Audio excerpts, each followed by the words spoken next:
Alléluia. Disons merci au Seigneur et nous disons que c'est vraiment bien.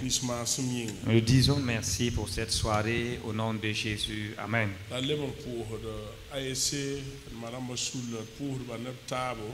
Également, nous disons merci à l'AEC et nous leur souhaitons une très bonne fête.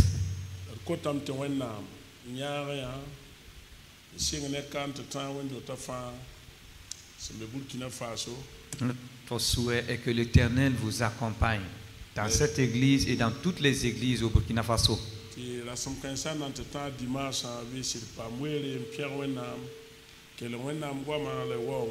Que dans ces moments, jusqu'à dimanche, que nous puissions écouter la parole de Dieu et le louer le Seigneur. S'il vous plaît, diminuez un peu le gain du micro du pasteur parce que ça siffle. Diminuez juste un peu le gain du micro du pasteur. Sinon, quand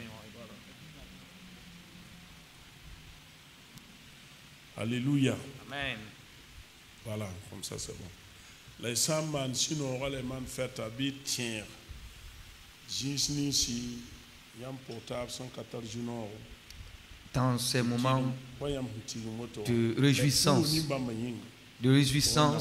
et de fête, souvenez-vous de ces femmes qui ne peuvent pas se réunir comme vous pour louer et célébrer le Seigneur. Souvenez-vous d'elles et priez pour ces femmes et ces églises. Et je vous demande, priez davantage pour le Burkina Faso. Au nom de Jésus, Amen. Et nous allons également, dans ce passage, il y a votre thème qui est dans le Nouveau Testament.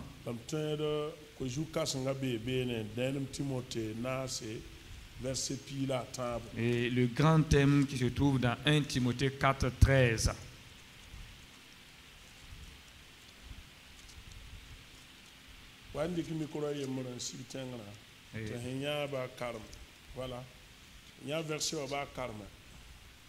Passez le micro à quelqu'un. D'accord, 4.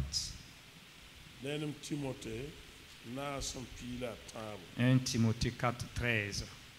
Jusqu'à ce que je vienne, applique-toi à la lecture, à l'exhortation, à l'enseignement. Ne néglige pas le don. Merci. Okay. Donc c'est juste le verset 13.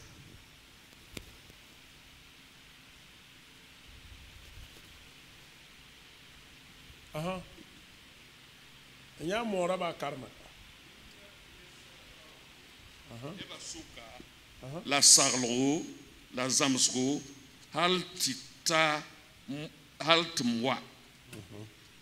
Ok. Jeseba karongo, ne kwemonra, la zamsro yel nere, haltimamwa.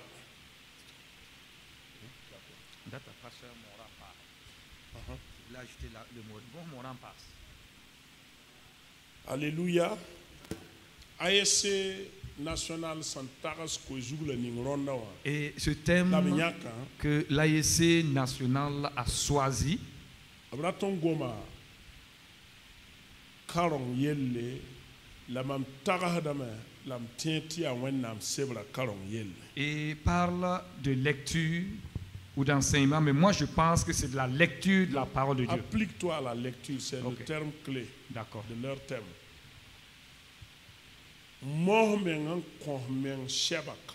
Applique-toi à la lecture jusqu'à ce que je vienne. Applique-toi à la lecture de la Bible.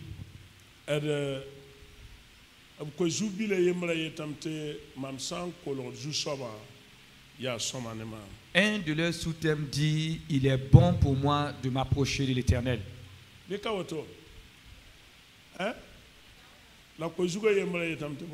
Et l'autre thème dit quoi?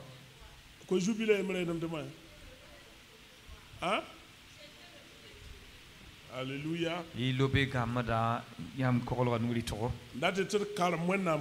Pour dire lire la Bible, la parole de Dieu. Et prenons cette résolution pour vaquer à la prière. et persévérant à agir, à œuvrer pour le Seigneur. Lire la parole de Dieu pour comprendre la volonté de Dieu pour nous.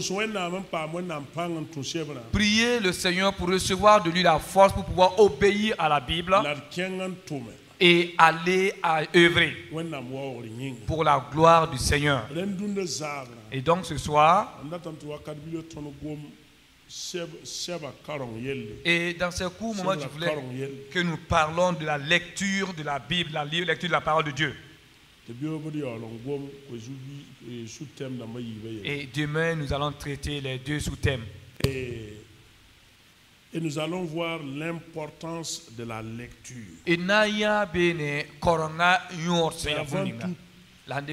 Qu'est-ce que c'est que la lecture?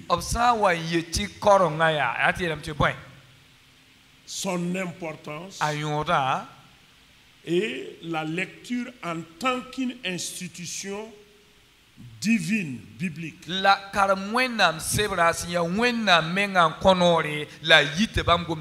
à partir de là, nous allons développer des sous-points pour parler de la lecture en Israël en général. Et nous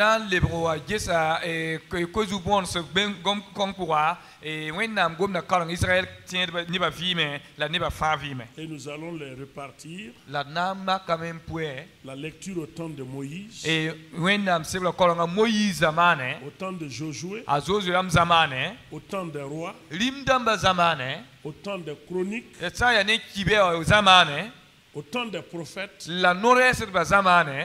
au temps de Jésus, au temps des apôtres. Donc Paul est en train donc de retenir notre attention ici dans l'exhortation qu'il adressa à Timothée.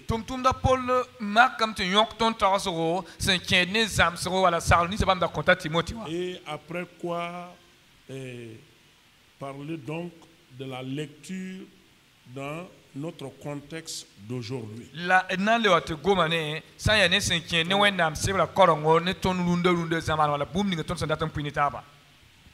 Ici, l'apôtre Paul dit à Timothée,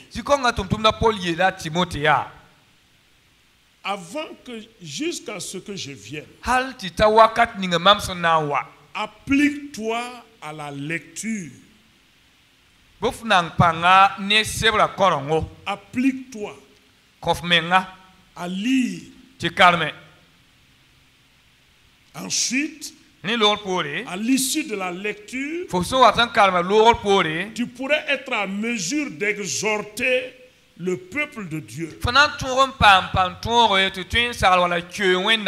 Tu pourrais être à mesure d'enseigner le peuple de Dieu. Tu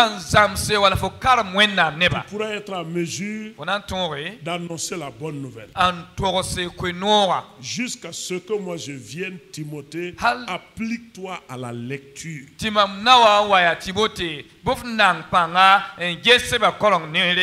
Et il faut d'abord chercher à savoir qui est Timothée. Comme nous le savions, Timothée est un fils spirituel de Paul. Il s'est converti au cours de son second voyage missionnaire. C'est à ce moment qu'il l'a découvert.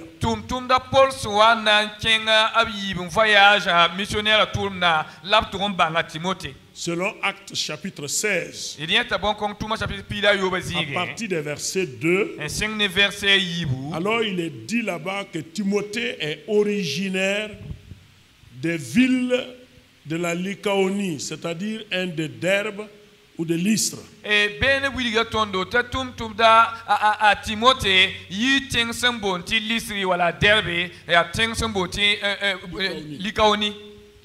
alors, il est issu d'un père juif, d'un père grec et d'une mère juive.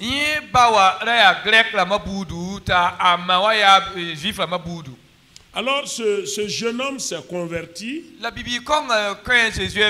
Et quand Paul est arrivé là-bas lors de son second périple missionnaire. La tumtumna Paul suwanta bene yesin yi a missionnaire na tumna no yi wakati.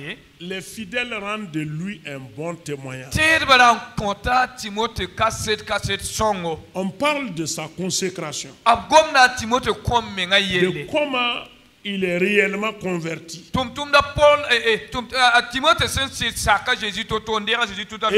L'apôtre Paul a su que c'était quelqu'un que Dieu a appelé au ministère avec lui. Donc,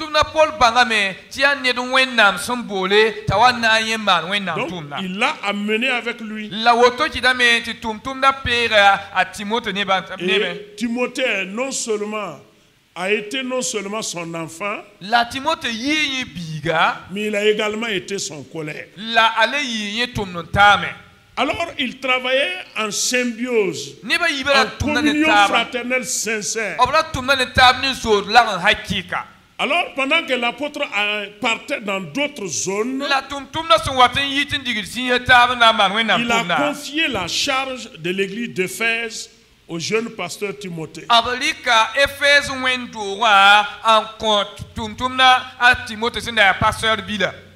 Alors, dans ses exhortations, si vous lisez le verset 12 en descendant, et lui a donné d'être un modèle pour tous les différents groupes que compose l'église. Timothée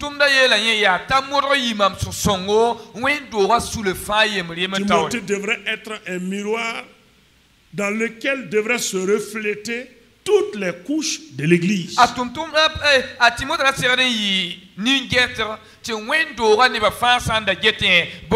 Il devrait se retrouver en lui. Il a encouragé à plusieurs reprises.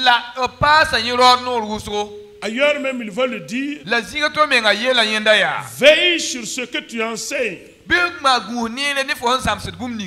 Car c'est de cette manière que tu vas te sauver toi-même et sauver ceux qui te courent.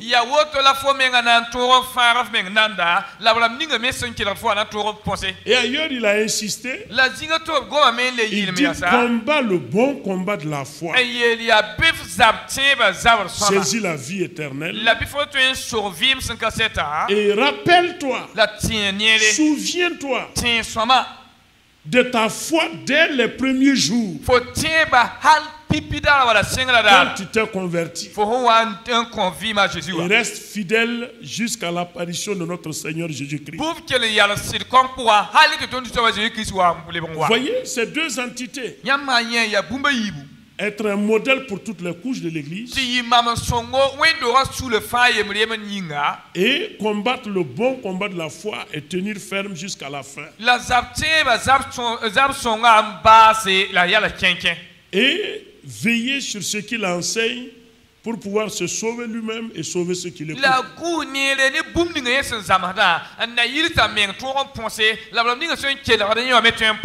Et pour que tout cela soit effectif et réussisse, il a dit à Timothée, efforce-toi de t'appliquer à la lecture. Applique-toi à la lecture. Vous savez, la lecture est très importante. Quand vous demandez aux francophones, même les morophones, je pourrais le dire, ils vont vous dire que c'est là, il faut lire. Vous voyez,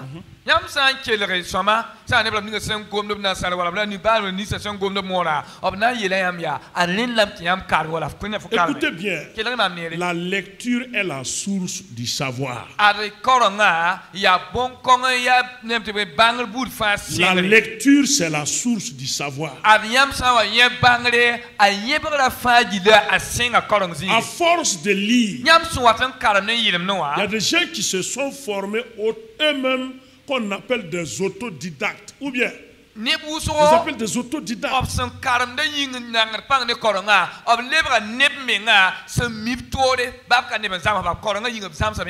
À force de lire, à force de lire, vous allez découvrir. C'est la source intarissable, inépuisable du savoir.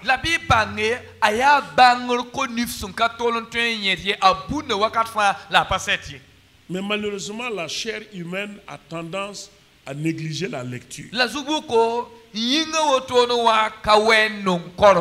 Surtout encore, même ça c'est vérifié quand vous prenez les élèves du second cycle par exemple. Au premier cycle, on pourrait dire que là-bas c'est de l'amusement. Le second cycle en allant à l'université. Si vous êtes paresseux en lecture, est-ce que vous pouvez réussir? Ça ne peut pas marcher. Bon, qui n'a été un petit CP1 ton temps, CM2, Kamba, Ayo, Bam Ningwane, Wayali. La yam bangta en 5-6e matière contre ton temps université. Faut pas naître en 47. Faut pas tout le temps, il faut bien faire pour 47 n'y a pas un goulot.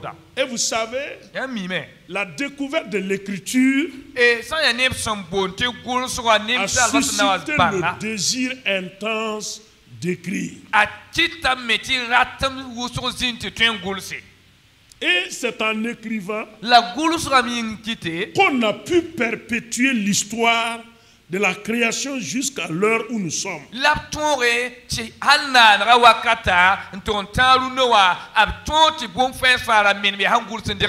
Même nous qui n'étions pas là, pendant que la Haute-Volta, pendant que les missionnaires sont venus, même nous qui n'étions pas là, c'est grâce aux écrits que nous avons des traces.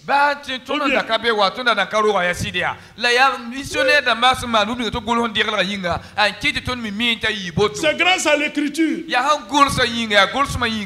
Et quand on écrit, c'est pour que les générations puissent lire et garder.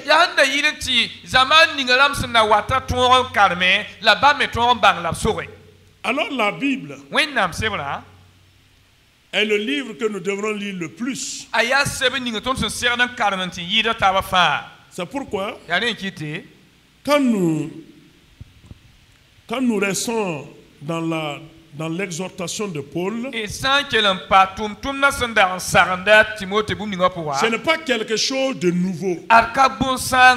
L'apôtre Paul n'a fait que rappeler ce que Timothée avait l'habitude de faire. Dit efforce-toi de lire. Applique-toi à la lecture. La lecture demande une discipline.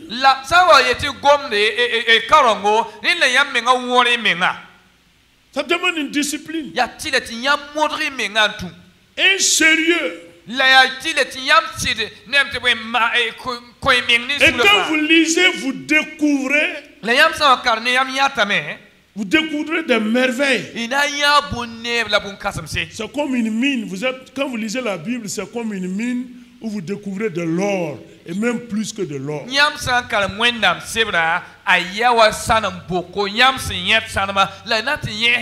ce dont vous avez besoin pour la vie spirituelle, la vie de foi.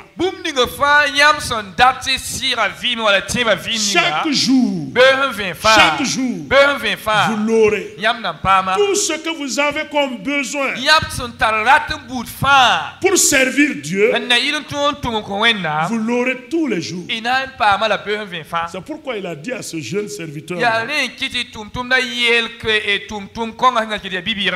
il faut lire. Il faut lire. La lecture étant donc la source du savoir, quand vous lisez bien la Bible, on se rend compte que la nature même est un livre écrit par Dieu.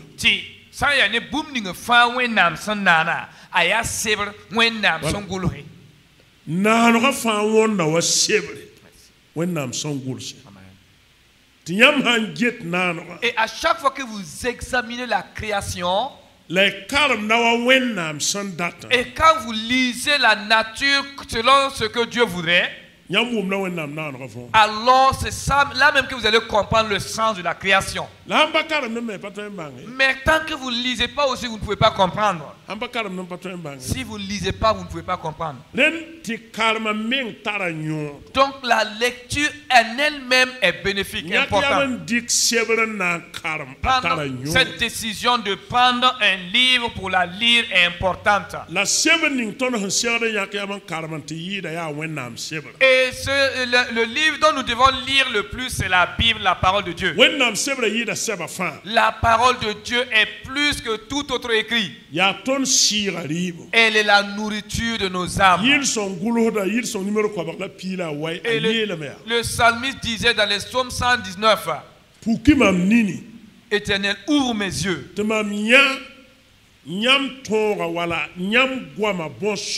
Pour que j'observe les bienfaits de ta loi. Ouvre mes yeux pour que je les contemple. Pour qu'en la lisant, je puisse voir les bienfaits de ta loi. Car ta parole est comme du miel à mon palais. Et ta parole me donne la sagesse. Elle me donne l'intelligence. Et elle me rend plus sage que les vieux. Elle me rend plus sage que les vieillards de ma génération, mes enseignants. Ce que ta parole me procure. Donc, quand Paul parlait à Timothée, Yamhaya Karashamba, Bene Paul, Mia Paul, Yanella Ninga, Paul and Tarbanga Ningala, Paul Homoro Toto. The Paul Kanga Bahayam, Tino Get to Miela, Toshore.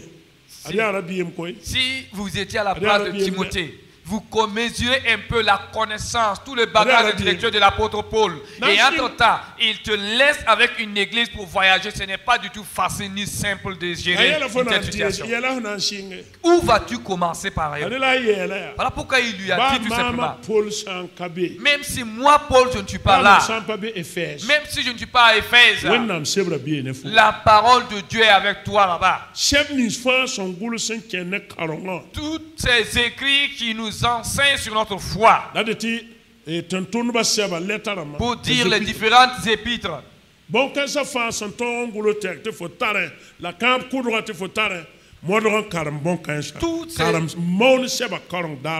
ces épîtres que tu as à ta possession, et même dans l'Ancien Testament, tous ces livres, efforce-toi de les lire. Car Dieu a fait tout. Et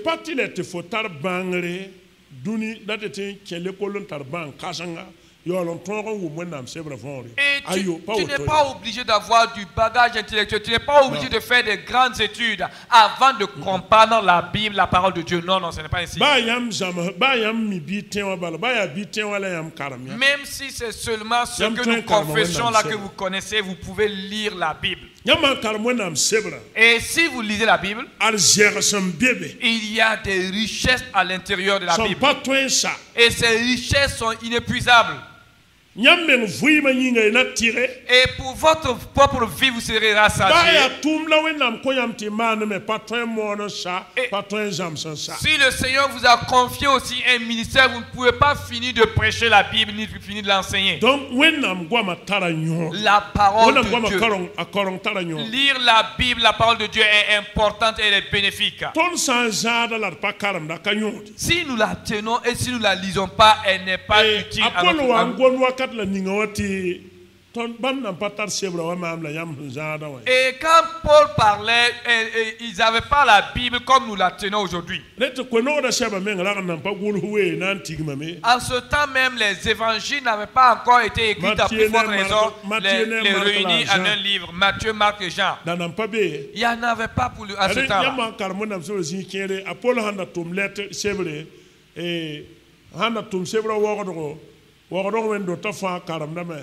La brique sebran tie te kien kaya mamme karme kaya na me karme la brique tie te kien kodro mamme karme la brique tie te kien bobo. Voilà pourquoi quand vous lisez les épîtres, quand l'apôtre écrivait, il pouvait écrire une épître à l'église de Goumet. Et à Ouaga, nous allons la lire et après nous devons transmettre cette même lettre à Kaya. Et eux, après avoir fini de lire, doivent transmettre la même lettre à Bobo. C'est ainsi que les écritures étaient partagées.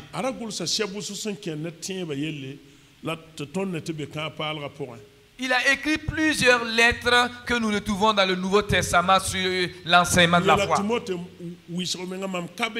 Il dit à Timothée, fortifie-toi. Je ne suis pas à côté, mais tu as la parole de Dieu auprès de toi. Tu as la parole de Dieu. Et certaines personnes même utilisent la Bible comme leur coussin. Et certains pensent que je vais passer la Bible à mon cheveu comme ça, Satan ne va pas venir. C'est ce que beaucoup font. En fait, pas. Et ce n'est pas ce livre physique-là que Satan craint. Et c'est la parole de Dieu en vous là que Satan craint. Mais vous utilisez la Bible comme que vous placez à votre chevet à chaque nuit et que vous ne la vivez pas, vous ne la mettez pas en pratique. Satan viendra soulever votre tête, retirer la Bible, mettre de côté pour mieux vous corriger. Avant de vous s'occuper copieusement de vous. Que le Seigneur nous aide. Amen. Que le Seigneur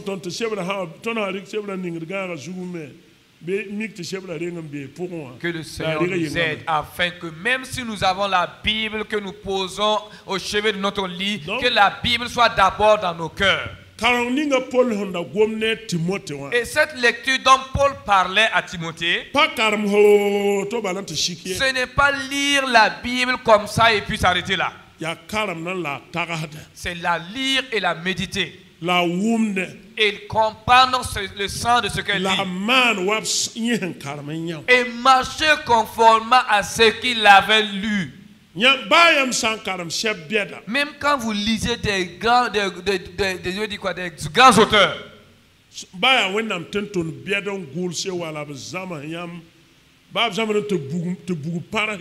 Même si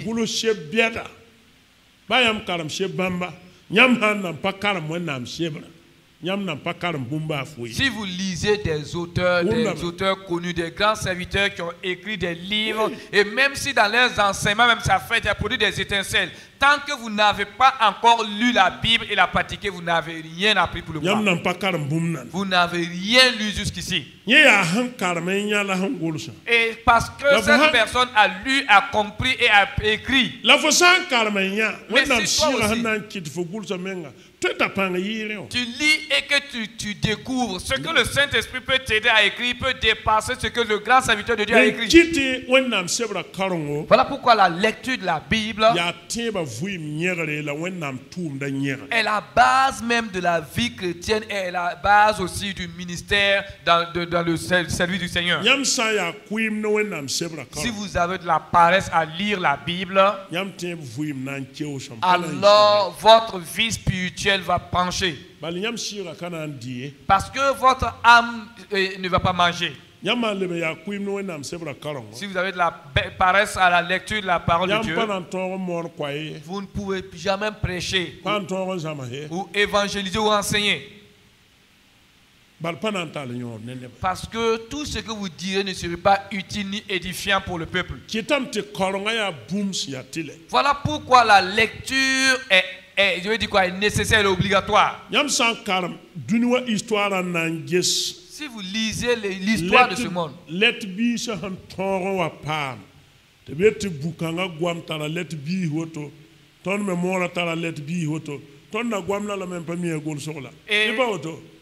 quand on parle de la découverte de l'écriture, avant nous on s'exprimait à Morée, mais on ne savait pas comment écrire ce que même nous disons. Mais jusqu'à ce que l'écriture puisse soit découverte.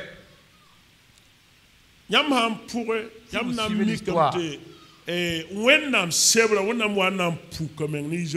vous verrez quand Dieu a décidé de se révéler au peuple d'Israël, quand Dieu a appelé Moïse, en ce temps il y avait déjà l'écriture avait déjà été inventée. Les Égyptiens pouvaient écrire.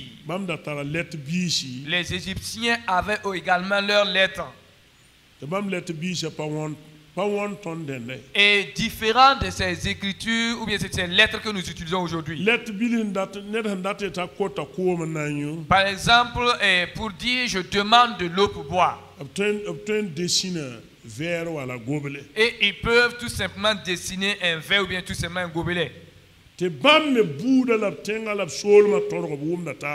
tous les Égyptiens comprenaient ces écritures-là. Mais en ce temps aussi, il n'y avait pas le papier comme nous l'avons aujourd'hui.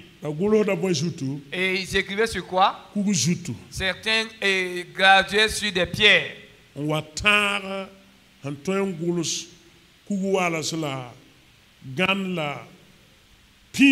Jusqu'à ce que dans l'évolution, on écrit sur des pots, on écrivait également sur des parchemins.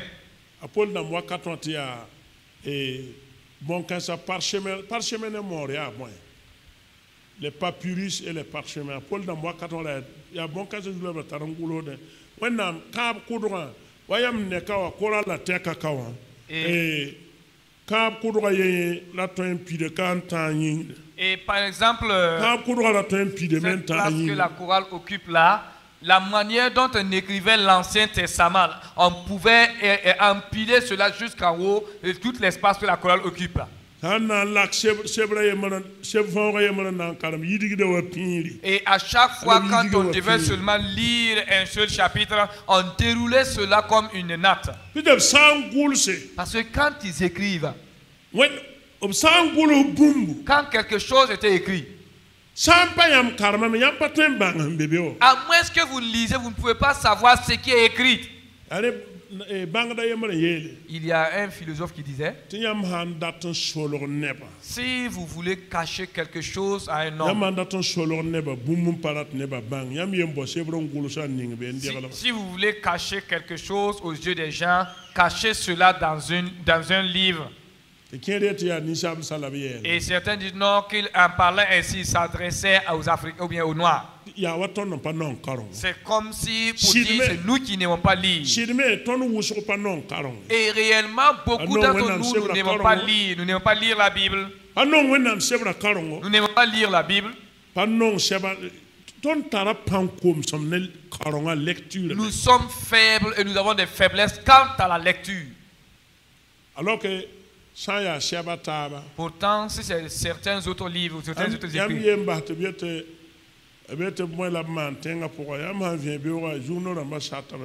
Et si quelque chose se passait seulement, les journaux ne vont plus suffire.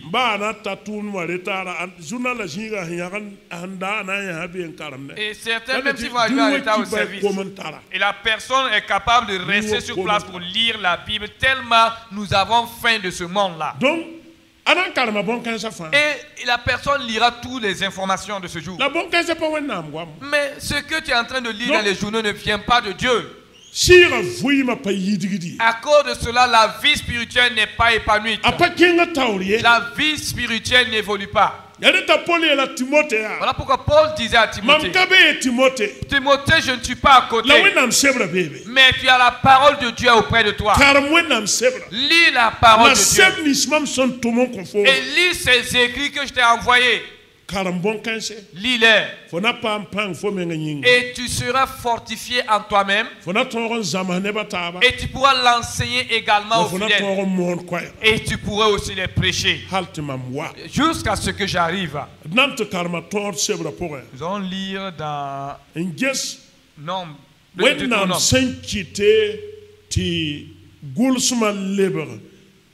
En fait, la lecture comme une institution divine et biblique. Et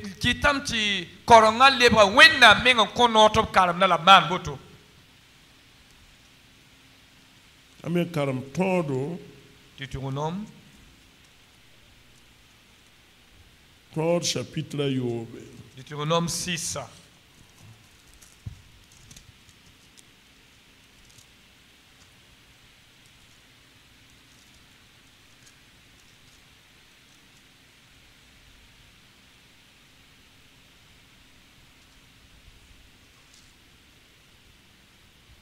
Verset à Yob. Deutéronome 6, 6.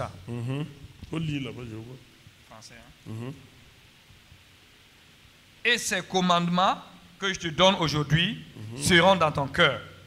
Tu les inculqueras à tes enfants et tu en parleras quand tu seras dans ta maison, quand tu iras en voyage, quand tu te coucheras et quand tu te lèveras. Tu les lieras comme un signe sur tes mains et ils seront comme Ils seront comme des frontaux entre tes yeux. Tu les écriras sur les poteaux de ta maison et sur tes portes. Merci. Amia wenam senyeti Israël gomni tonga yelle. C'est Dieu lui-même qui ordonne à Israël de parler de sa loi. Nyam sampa karamya. Tant que vous n'avez pas lu, Nyam nambanga men gomla. comment allez-vous comprendre et pouvoir lire et parler? Dala nyam karma. Il vous faut d'abord lire.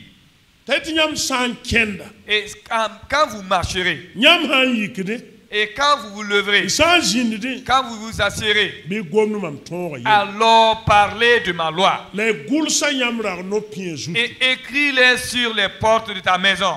Boyin tibetum gulu rar no pienju. Pourquoi Dieu dit de les écrire sur les poteaux de ta maison? Gulsa boyinga. Pourquoi cela est écrit?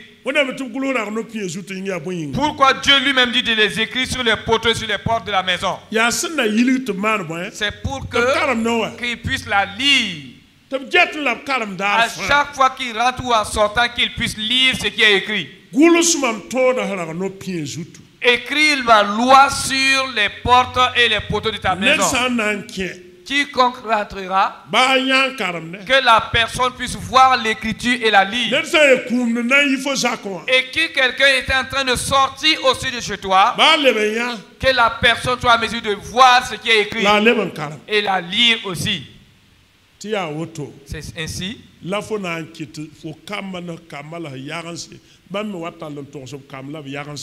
ainsi de suite que tu transmettras cela à tes enfants et tes enfants les transmettront à leurs enfants pour que ma parole demeure parmi vous.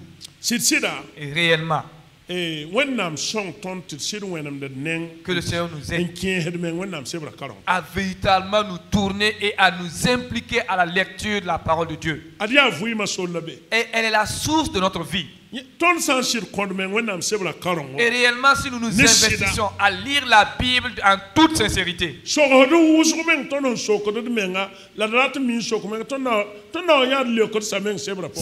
questions que nous nous posons, ou même nous cherchons même à poser la question à certaines personnes, nous allons retrouver les réponses dans notre lecture. Et nous aussi, nous pourrons aider d'autres personnes. Mais si nous ne lisons pas, et ce que Dieu nous dit de faire, nous ne considérons pas.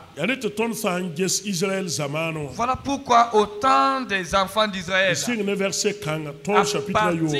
de Deutéronome au chapitre 6, à tout moment, Dieu ordonnait à ce que la loi soit écrite. Et elle est écrite pour donner à son peuple. Au temps de Moïse, c'était sur le mont Sinaï.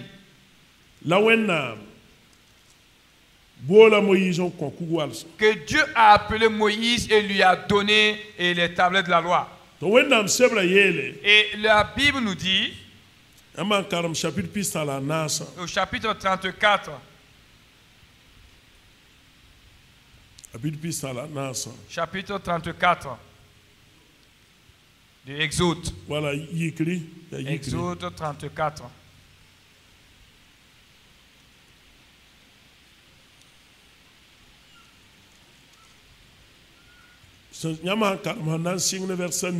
À partir du verset 8.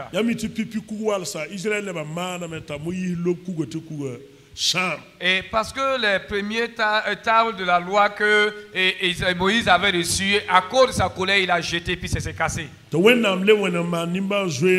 Dieu dans sa grâce a encore donné d'autres tables de la loi. Et lisez les versets 27. Exode. Exode 34, 27.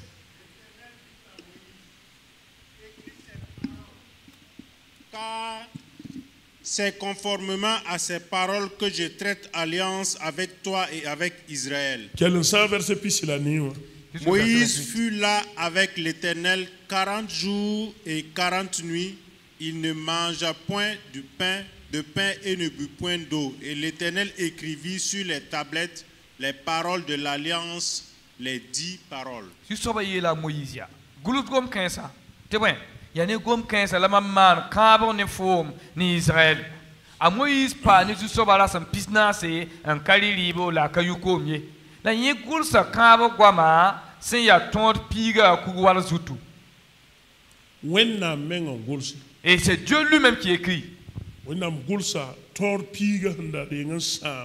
Dieu écrit encore les 10 commandements sur d'autres tablettes de la loi pour que Israël la lise.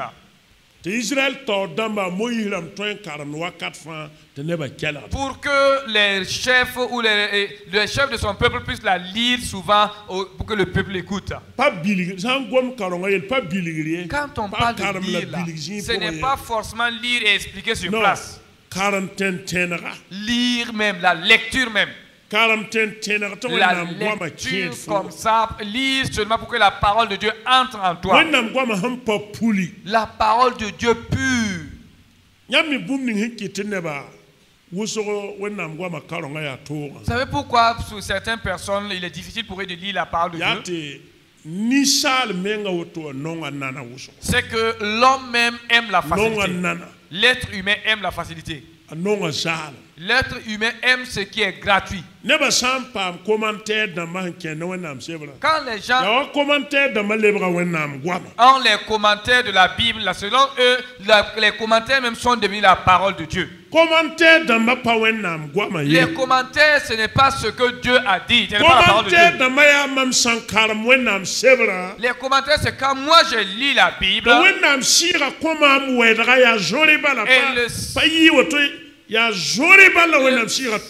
Le Saint-Esprit m'a donné une petite portion que le Saint-Esprit m'a donnée ou même a éclairée.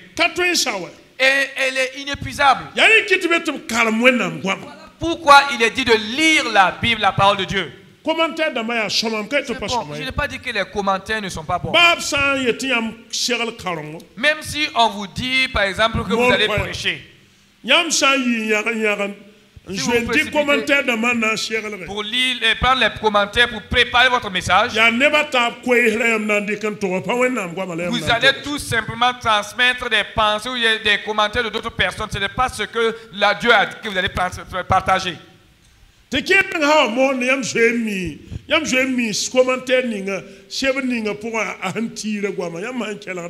certains même quand vous avez lu là où il tire ces commentaires là, à l'écouter vous savez déjà que non, c'est les commentaires d'un tel qu'il est en train de vous partager.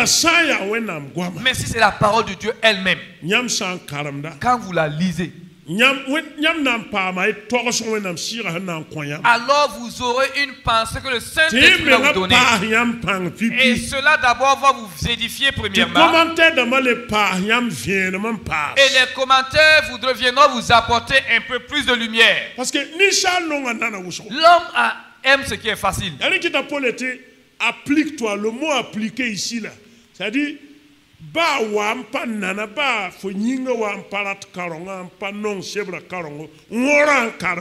dit applique-toi, même si entre-temps ton corps n'a même plus ce désir de lire là.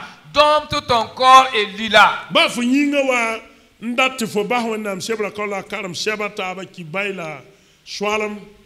Même si en ton temps, ta chair veut t'amener à laisser la Bible pour lire des fables, des histoires ou bien d'autres choses là, efforce-toi de revenir et lire la Bible elle-même. Quand vous regardez nos cousins là, et nos cousins qui s'habillent bien long là,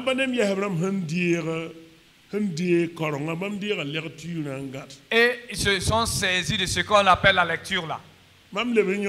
Et ils sont allés aussi à l'extrême. Et ils ne font que lire seulement comme une récitation ou bien un chant. Il faut seulement réciter. Ce que les juifs aussi faisaient. Quand un enfant juif a au moins 8 ans, 5 ans, excusez, 5 ans, il commence à lire. Et il est assis avec les pieds croisés. Quand vous voyez ce que nos oncles là font, là, c'est là-bas qu'ils ont imité. Ils ont tout simplement copié de là-bas. Et eux, ils ont mis en pratique. Sinon, ils n'ont pas quelque chose sur lequel s'appuyer pour faire. Quand un enfant juif atteint autour de 13 ans, alors on commence à l'enseigner les livres des prophètes. Et on l'enseigne les prophètes. Et il lit ce que les prophètes ont écrit. Et à 15 ans, il devait aller à Jérusalem. S'il est de la tribu de Lévi,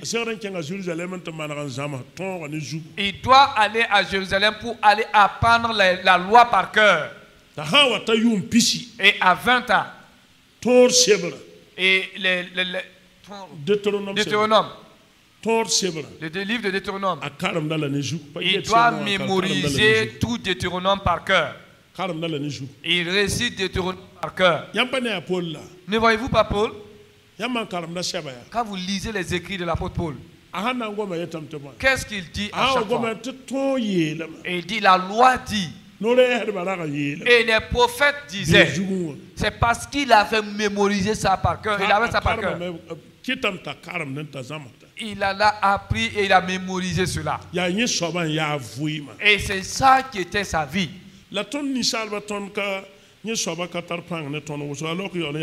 Et pourtant, l'être humain n'aime pas totalement cela, pourtant il est obligatoire. Josué 1:8. Josué chapitre 1. Josué 1, verset 8.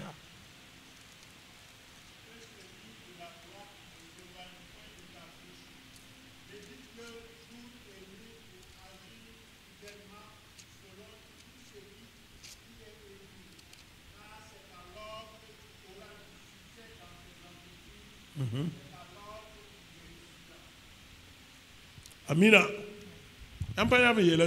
Ne voyez-vous pas ce qu'on a dit à Josué dans ce passage? Selon vous, qu'est-ce qui aidera Josué à réussir dans sa mission? C'est la parole de Dieu. Mais c'est en la lisant et en la méditant.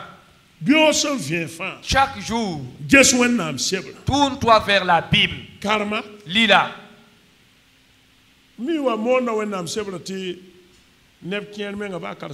Souvent,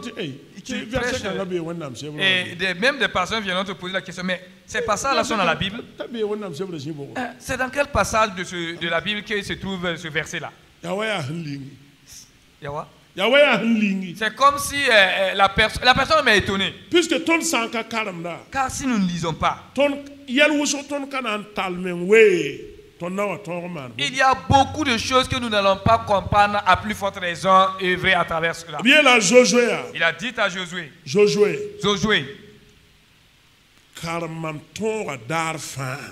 lis la loi tous les jours et médite-la jour et nuit, que ta bouche ne se lâche pas de cette loi-là. La parole de Dieu que vous voyez là, la parole de Dieu, même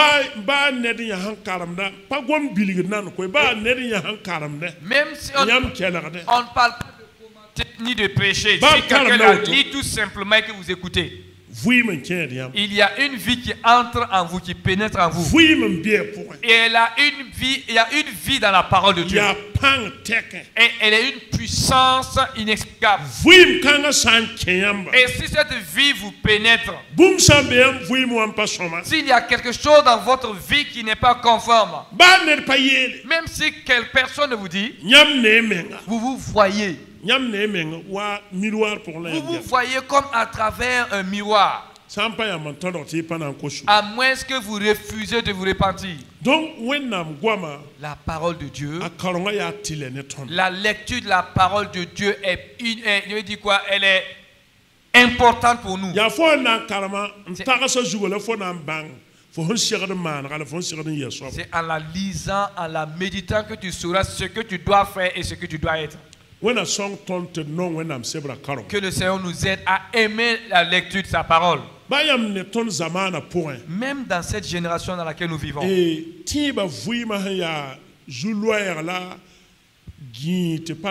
Et quand vous examinez ce certain, la vie spirituelle n'est pas du tout simple là.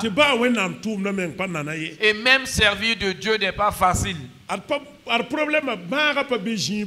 Sachez que le problème ne vient pas d'ailleurs. Ça vient du manque de la lecture de la parole de Dieu.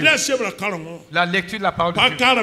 On ne lit pas. On ne la médite pas. Si vous lisez la Bible et si la Bible vous pénètre, elle rentre en vous. Je prends l'exemple comme Paul le disait dans Éphésiens au chapitre 4.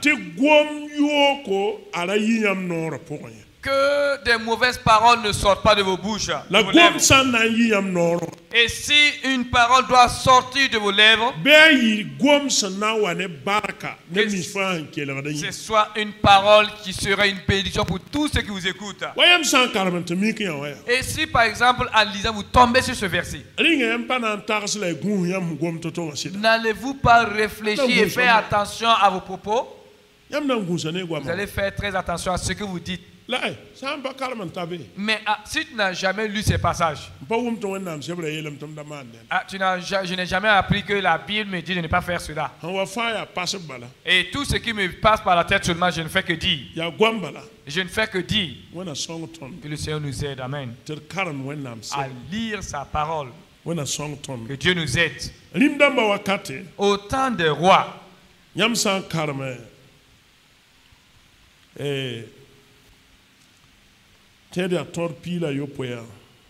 si vous lisez dans Deutéronome 17,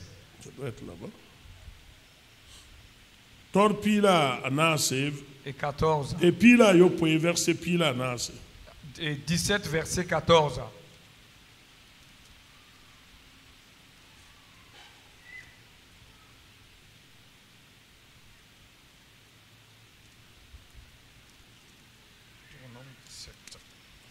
Verset pila ni yo pe verset pila ni karmi balon comment 17 18 verset pila ouais et verset pisi jusqu'au verset 20. Quand il s'assiera sur le trône de son royaume, il écrira pour lui dans un livre une copie de cette loi qu'il prendra auprès des sacrificateurs, les Lévites. Il devra l'avoir avec lui et y lire tous les jours de sa vie, afin qu'il apprenne à craindre l'Éternel, son Dieu, à observer et à mettre en pratique toutes les paroles de cette loi et toutes ses ordonnances, afin que son cœur ne s'élève point au-dessus de ses frères et qu'il ne se détourne de ses commandements, ni à droite ni à gauche, afin qu'il prolonge ses jours dans son royaume, lui et ses enfants au milieu d'Israël. Amen. Mina. Carmen est mort. Tor pila yo po verse pila ni wa yetamea. Karam na me. Nye sande nama bikit levin net siya man kout gulo ton dan kwa bia bing sebra nenge en karam da darfa anyo teka en zamazu soba wenam zoese la sak ton da gwa ma fa la man lo mika fa ya woto la nye kana wu kamengne sambisa mbodron baston kansie tinyene yaran sa twen dinam mpa myo wok Israël ne va soka. Amen. Voici le fondement ou la base même de la royauté. Quand Dieu lui-même a instauré la royauté, il dit la base même de ce socle qui va maintenir la royauté à sa place. C'est la lecture tous les jours de sa loi, afin de connaître ce qui doit être fait. Et il dit que les Lévites fasse une copie de la loi pour le roi, pour que le roi la lise tous les jours, pour qu'il ne se s'enfle pas et se pense au-dessus de ses frères, pour qu'entre-temps il ne veut pas considérer ses frères comme ses esclaves. Il n'y a personne qui lira la parole de Dieu sans savoir ce qu'il doit faire. Cette personne n'existe pas. Même nous les pasteurs, vous savez, nous avons double charge. Nous avons deux combats. Nous combattons le combat de la foi et le combat de notre propre foi. Et nous combattons aussi pour l'œuvre de Dieu. C'est vrai que vous tous vous combattez pour l'œuvre de Dieu, mais pour nous c'est encore à un niveau plus élevé. Donc, mais dans toutes ces choses-là, dit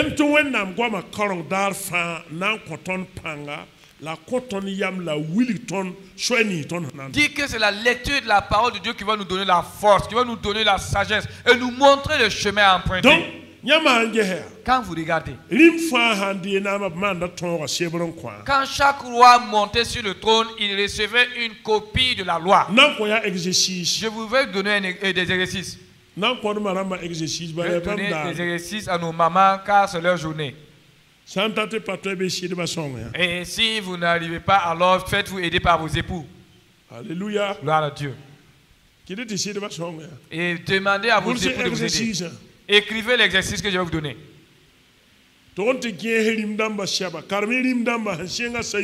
Allez lire dans les rois depuis Saül jusqu'à Jéconia. Jusqu'à ce que le peuple soit réduit à l'esclavage. Et venez voir, c'est quel roi qui a lu et quel roi n'a pas lu la loi. Oh bien, vous allez me dire que c'est trop long. C'est trop long. Et faites ce que vous pouvez. Tout ce que vous aurez seulement. Et c'est demain soir que je vais ramasser vos copies.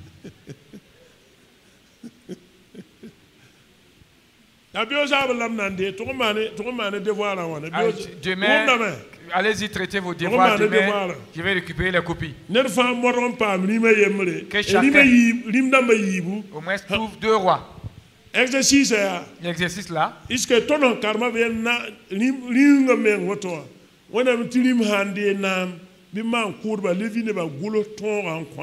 nous avons lu nous dit que quand un roi devait monter sur le trône, les Lévites devaient lui transmettre une copie de la loi.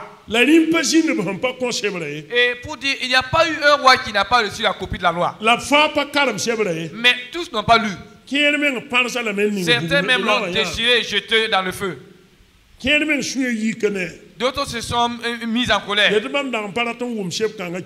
ils ont dit que nous ne voulons même pas entendre parler de la loi. Que chacun trouve au moins deux rois.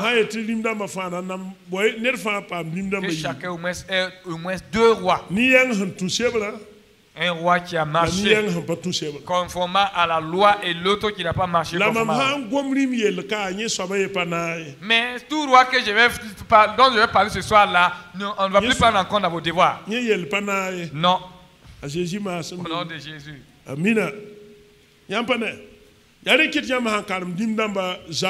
Voilà pourquoi quand vous lisez dans les rois, vous verrez certains rois, et depuis qu'ils sont montés sur le trône, ils s'en foutent. Et vous verrez que leur vie aussi n'a pas été bonne. Et leur royauté aussi n'a pas été bonne. Et vous verrez certains rois, ils ont eu une bonne vie parce qu'ils ont décidé de marcher selon les voies du Seigneur, comme les Ézéchias. On dit que Ézéchias a obéi à l'Éternel Dieu comme son père David. Voyez-vous? Pour dire, il a lu cette loi qui avait été transmise. Donc, on ne parle plus d'Ézéchias ni de David dans votre devoir. Ézéchias et David ne font plus partie de votre devoir. Que le Seigneur nous aide. Amen. Au nom de Jésus. Et je vais me limiter à là. Après que j'aurai récupéré vos devoirs, alors je parlerai des autres lois. Et quand vous lisez dans les chroniques, surtout les livres de chroniques,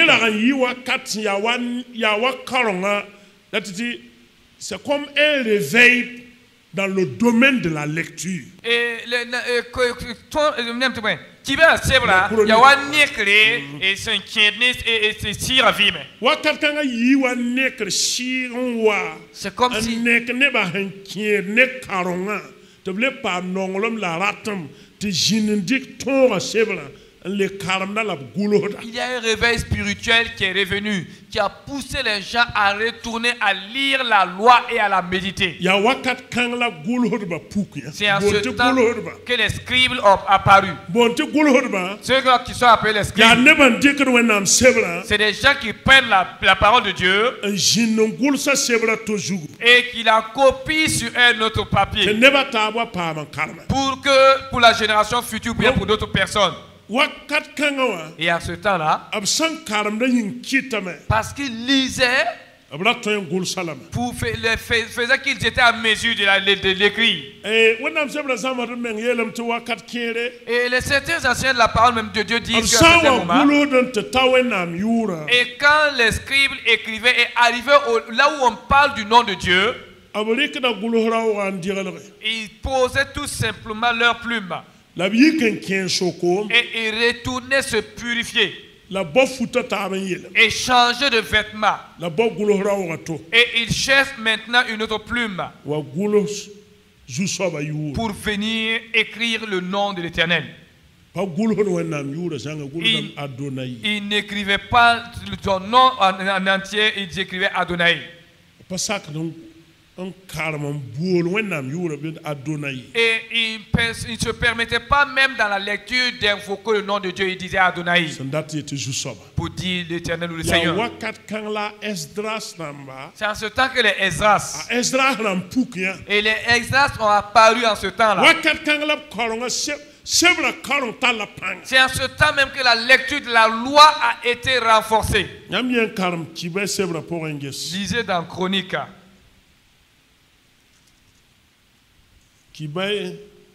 Voilà, Esdras, Carmel, Esdras plutôt. Lisons plutôt dans Esdras. Esdras chapitre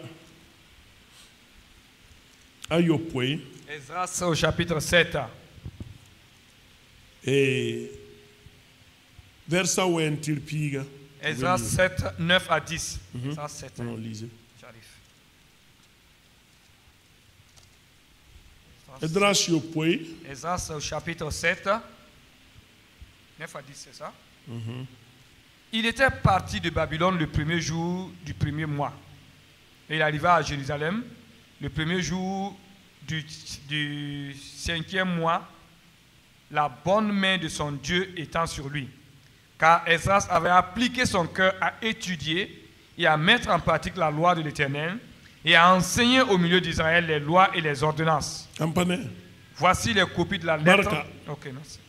Nyi Babylone pipi kiuba pipi dare la nyeta Jerusalem kiuba nu soba pipi dare tibwen wennam da bene manda nere tibwen a Esdras nya kayama na zama zu soba tonda la sakba la nye zam sa Israël ne ba wennam tonda la minunda ambane Esdras nya kayama na karam Esdras qui a décidé de lire et appliquer son cœur à étudier, à mettre en pratique la parole de Dieu. Et à enseigner au milieu d'Israël. C'est pas ce que Paul disait à Timothée. C'est exactement ce que Paul disait à Timothée. Quand vous arrivez au prophète, la lecture de la parole de Dieu était obligatoire. Lisez dans Jérémie 38.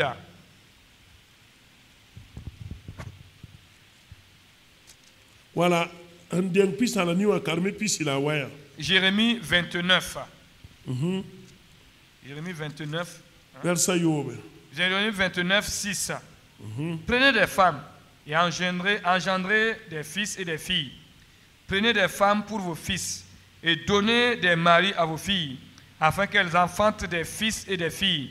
Multipliez là où vous êtes et ne diminuez pas. Recherchez le bien de la ville où je vous ai amené en captivité. Lisez le verset 8, à partir de 8, c'est long.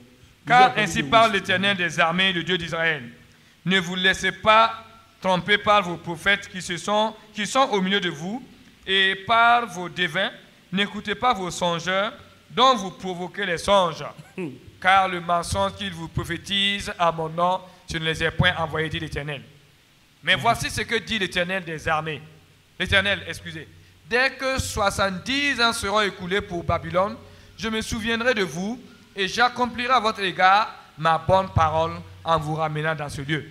Car je connais les projets que j'ai formés sur vous. Merci. Oui, c'est une promesse.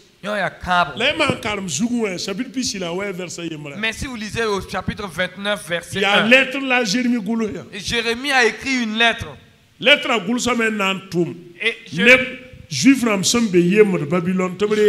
Jérémie a transmis cette lettre aux Juifs qui étaient en captivité à Babylone.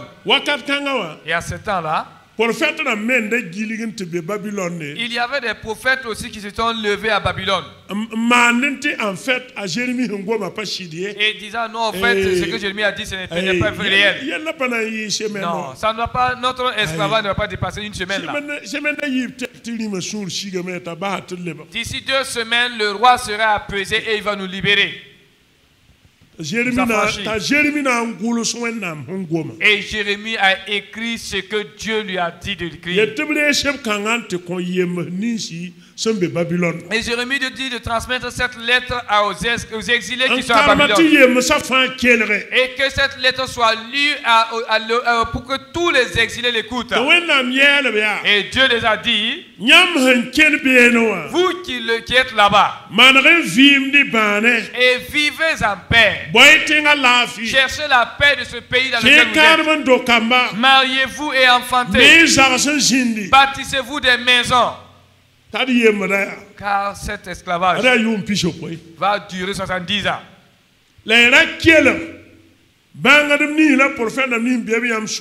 N'écoutez pas ces prophètes. N'écoutez pas ces prophètes, car ce n'est pas moi l'Éternel qui les a envoyés. Et après ces 70 ans, je me souviendrai. Car je suis au courant de votre situation. Et je vous ferai savoir que je ne vous ai point abandonné. Car je connais les projets que j'ai formés pour vous. Pas des projets de malheur, mais des projets de paix. Et pour votre avenir. Lisez. S'ils n'avaient pas lu, et ils allaient continuer à écouter les faux prophètes. Si nous ne lisons pas la parole de Dieu, nous allons lire d'autres écrits. Nous allons lire d'autres livres. Et en ce temps, notre foi va mourir. Nous pouvons lire d'autres écrits et perdre notre foi. Il y a certains livres que nous allons lire. Et nous allons commencer à nous opposer à la foi. Parce que nous allons commencer à être des hommes prêts à discuter. Et quelqu'un s'était converti et on lui a donné une Bible. Un jeune véritablement qui s'investit et qui avait un niveau de classe de première. Et véritablement, ce jeune homme était une perte. Et les fausses doctrines l'ont détourné. Les fausses doctrines, les témoins de Jéhovah. Et ils essayent à chaque fois de discuter, ils s'appuient sur certains versets dont ils tombent le sens. Et ils lui ont donné leur livre, il a lu et malheureusement il s'est laissé endoctriner.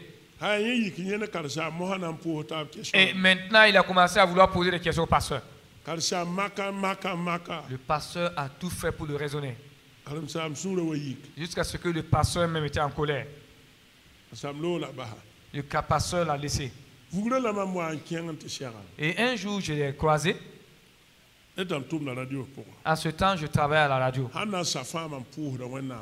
Et à chaque fin de l'émission, je priais Dieu. Alors il m'a posé la question.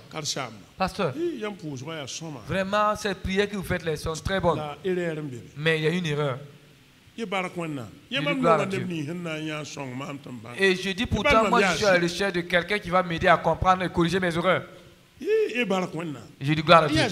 Je dis où se trouve mon erreur. Il dit qu'avant la fin de mes prières, je dis qu'au nom de Jésus. Que je dois dire au nom de Jéhovah. Il dit, ah, okay. C'est seulement ça, hein? Il dit c'est seulement ça. Il dit merci. Je dis ah, tu m'as apporté de la lumière. Je dis mais ici là. Jéhovah là, est-ce en moré ou en français ou c'est en djoula ou en arabe ou bien c'est en hébreu. Et il dit non, lui-même il ne sait pas c'est dans quelle langue. Il dit mais si toi-même tu ignores d'abord. Donc tu n'es pas celui-là même qui est qualifié à m'enseigner ou à me montrer le chemin. Donc moi je vais continuer à prier au nom de Jésus là. Et c'est peut que je vais rencontrer un jour une autre personne qui sera à mesure de me corriger. Il dit non. Il dit tu vois. Et cette foi que tu confesses maintenant là.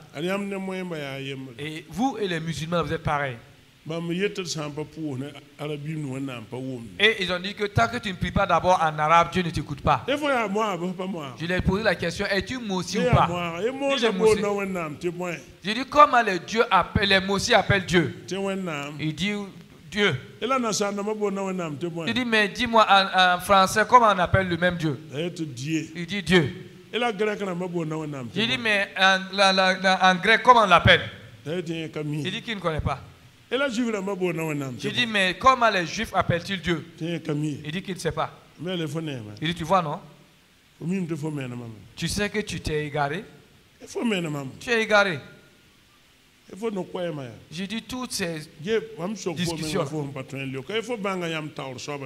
Je dis est-ce que tu as connu le fondateur de votre mouvement là? Tu connais son nom? Il dit non. Il dit jusqu'à présent tu ne connais pas son nom. Attends, je vais t'aider, tu vas comprendre. Je dis cet homme s'appelait Russell Taz.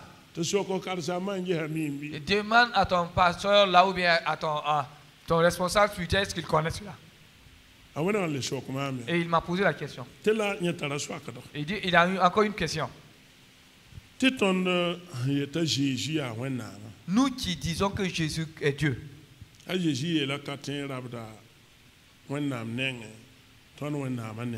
Que Jésus a dit qu'il va au Père, qui est notre Dieu. Si tu veux comprendre le sens de cela, puisque tu as un problème de vocabulaire, tu ne comprends pas le français. Si je veux t'expliquer, tu ne vas pas comprendre. Il faut que tu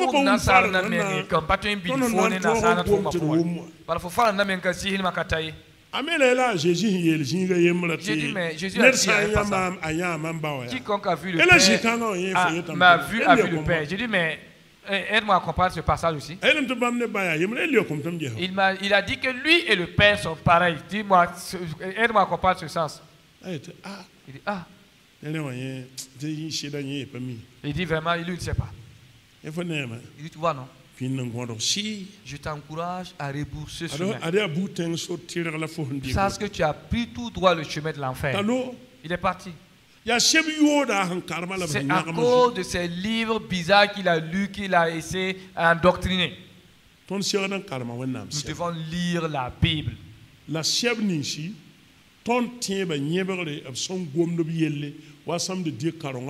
Et nous devons lire.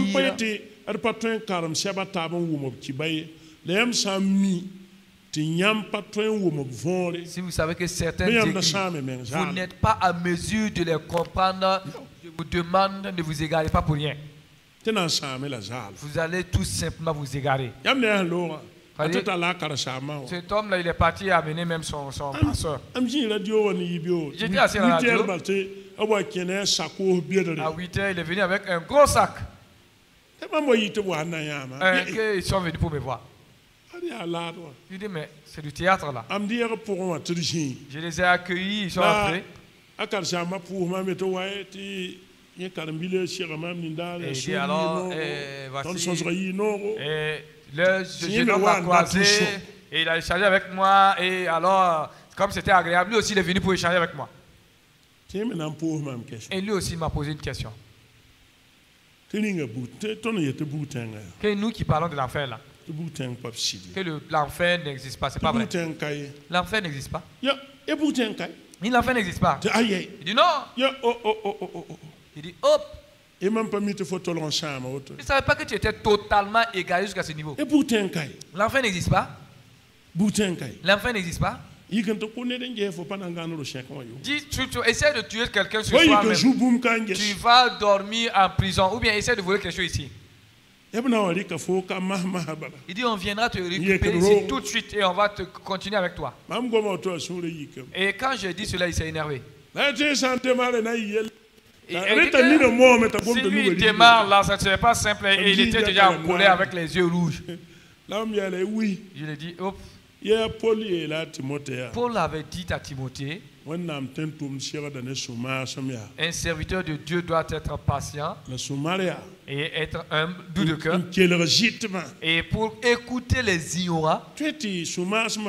Et dans cette patience que tu as manifestée, tu pourrais aider les ignorants à avoir de la lumière. J'ai dit, mais tu te prétends serviteur de Dieu, non? Mais moi, tu me considères comme un ignorant. Mais voici, moi, je te pose une question et puis tu t'énerves. Tu es déjà en colère et tes yeux même ont rougi. Et mon ami, il dit, sur ce comportement que tu viens de manifester, je te déclare un faux apôtre. Et tu porteras l'entière responsabilité du sang de cette âme que tu es en train de tordre.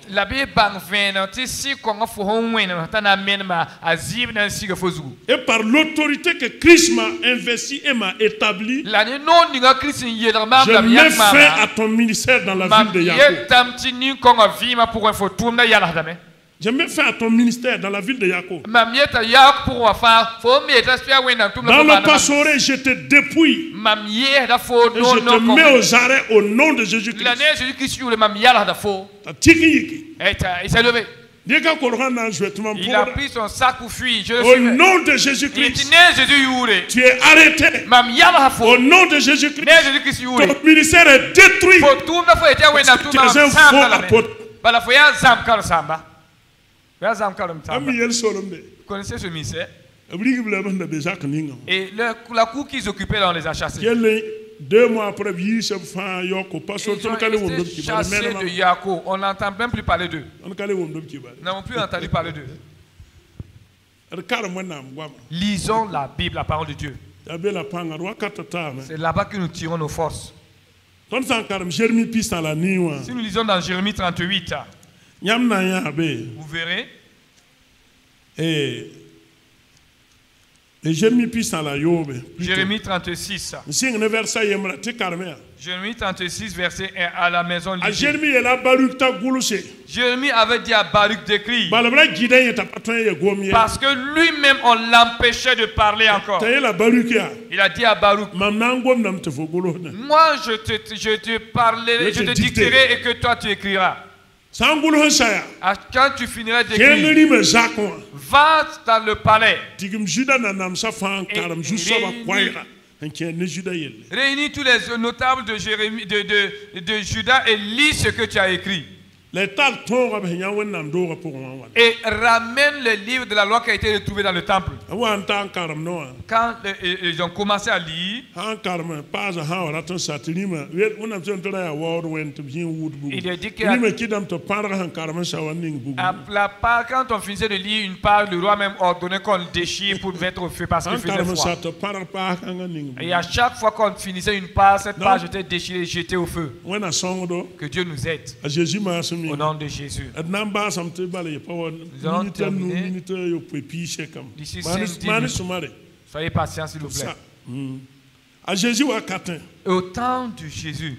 Luc chapitre 9, verset pila yobe. Luc 4:16. Luc 9 pila yo. Luc 4:16 pila ni à 18. Luc 4:16. Ambien karam te gehe yelam te moi.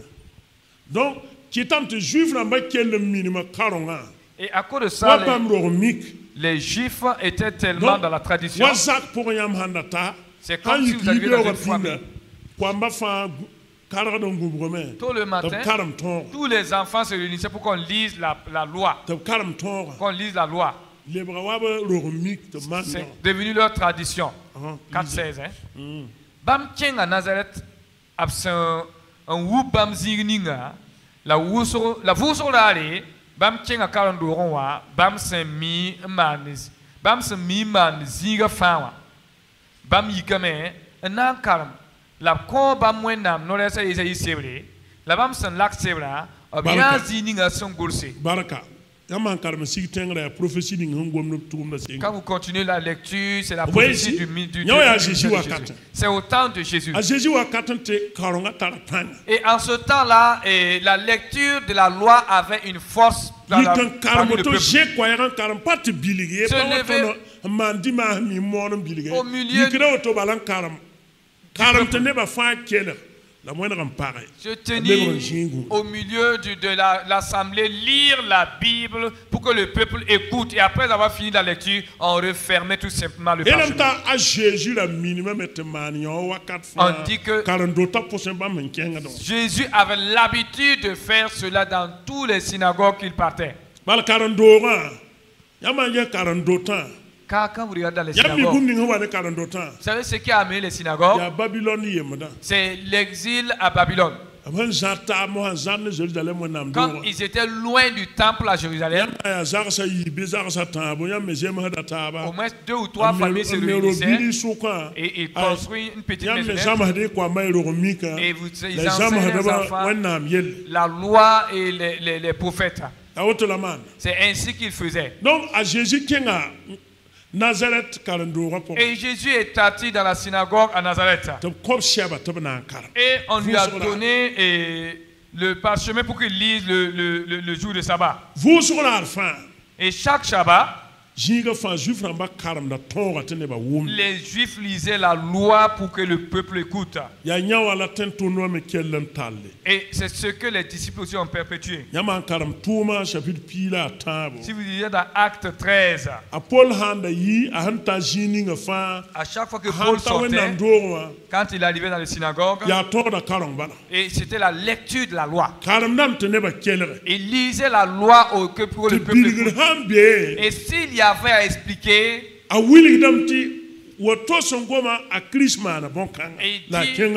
et il explique en disant cette loi-là, Christ a fait ceci conformément à cela.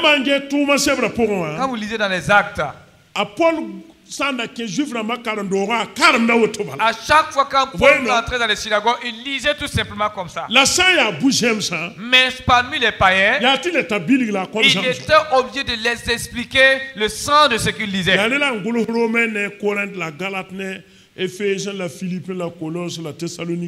Voilà pourquoi il a écrit les épîtres aux Romains, aux Thessaloniques, aux Colossiens, aux Éphésiens. Voilà pourquoi il a écrit toutes ces épîtres. Pour mieux les expliquer la vie chrétienne. Les disant de lire. Voilà pourquoi entre-temps il dit à son fils Timothée, avant que je ne vienne vers toi, fortifie-toi et efforce-toi de lire la parole. Et dit à Timothée, Timothée, en t'observant, j'ai vu une véritable foi en toi. Et j'ai vu que cette foi-là a été d'abord dans ton aïeul Eunice. Car Loïs était la grand-mère de Timothée. Et sa mère s'appelait Eunice. Et la mère d'Eunice s'appelait Loïs. Loïs a pris le soin d'enseigner à sa fille la parole de Dieu. Et Eunice a appris à son tour à Timothée les Saintes Écritures. Donc la grand-mère a inculqué sa foi à sa fille, qui a inculqué sa foi à son fils Timothée. Et quand Paul disait à Timothée de s'efforcer quant à la lecture, ce n'était pas quelque chose qui lui était étranger. Et vous et moi aujourd'hui, faisons tout pour lire la Bible. Lisons-la pour nous-mêmes. Et lisons-la avec nos enfants. Certaines personnes, quand il va taper sa Bible, la poussière même qui sort de cette Bible-là est assez. Et certains même ne veulent pas que Et quand vous voyez sa Bible, elle ne se fane jamais. Ça montre que tu ne la touches pas. Tu ne la lis pas.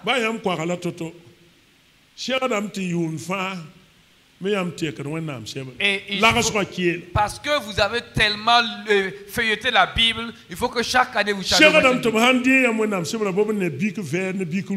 faut qu'en lisant, en ouvrant la Bible, on voit que vous avez souligné, vous avez écrit ici. Cela montre même que vous la lisez.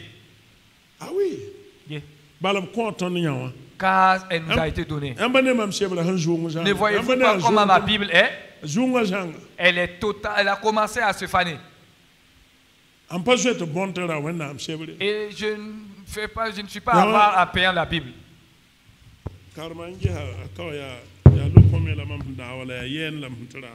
Et le pasteur l'a payé à Dalois le 27 mai 2015. En Côte d'Ivoire. Que j'ai vu cette Bible-là. Et en ce temps, la Bible que je tenais était fanée. Et j'ai dit que c'est celle-là que je veux. On m'a dit que ça coûte 25 000. Non, les 25 000 ne sont pas un problème. Je sais que j'aurai des milliards à travers cette Bible. Donne-la moi. Et quelqu'un vient me dire, attention, donne-moi ta vieille Bible là. Je ne le dis pas. Certains peuvent payer la Bible.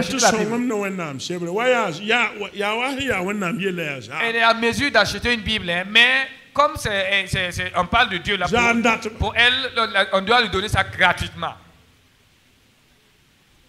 Aime trop ce qui est gratuit.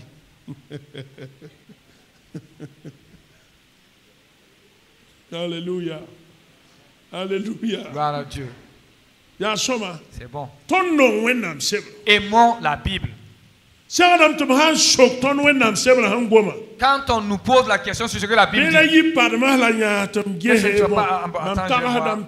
pense que bon, je pense hein, si c'est pas, je ne sais pas. Moi,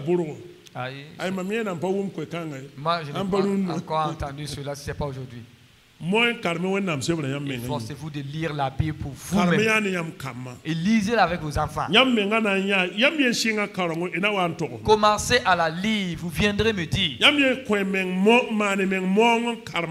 Offrez-vous un sacrifice pour lire la Bible.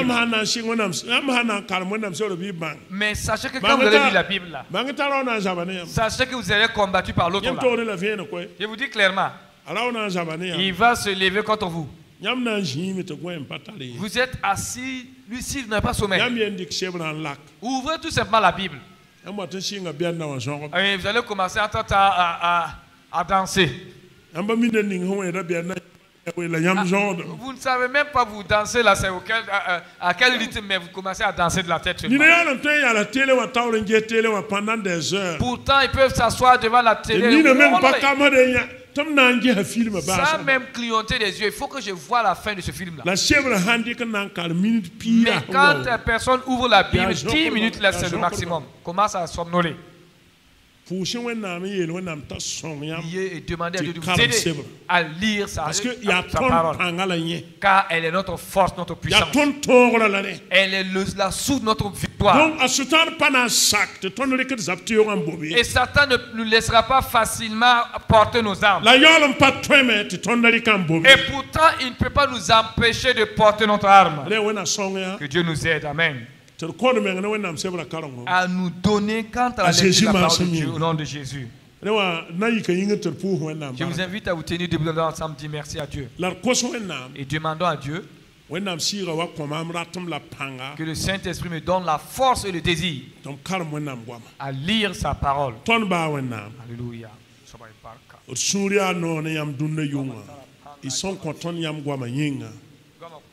Where can start pour da baraka ne Jésus-Christ sankato wenam de waure sankato wenam de père Zusoba. Pour la baraka. Il s'est dans pour la baraka. Yam son content goul sur somia. Pour de la baraka. Pour de la baraka. Pour de la baraka. Pour de la baraka. Pour de la baraka. Vimbaba. Kotamia. Ti song mantum. Mpam pang la latum. La toro. Te nom goul sur somia. La te karam goul sur somia. Teimam. Teimam babisa. Songener kam fa. Yish kuying la yinom. Les saints se tarent pangton yinga. Les lui ton tauré. À Jésus-Christ Amen. Amina. Amen. Notre Père, notre Dieu. Voici ton peuple. Je te demande.